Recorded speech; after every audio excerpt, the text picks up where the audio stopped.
angolban a dress up az nem azt jelenti, hogy felöltözni, hanem azt jelenti, hogy kiöltözni. For instance, you can say, oh, should I dress up for this party?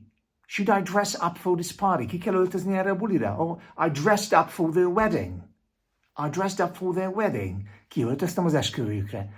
Tipikus hiba, úgyhogy ne csináld, hogy I dress up in the morning. Az nem azt jelenti, hogy reggel felöltözöm. Yeah, I'll be right there with you. I just need to get dressed first. Mert ugye a get dressed jelenti azt angolul viszont, hogy felöltözni. So you can say, I get dressed in the morning and then I leave for work. Amikor rángatózik a kezem, akkor te is beszélsz.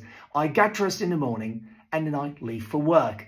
Viszont olyankor nem feltétlenül dress up-olsz, amikor get dressed-elsz, hogy ilyen egyszerűen fogalmazzak. No, ezt is tedd be az angolodba, várlak téged itt a TikTok csatornámon, illetve várlak téged a Go Angolon is, hogyha segíthetek neked a továbbiakat is rendbe tenni az angolodban. Go and do it!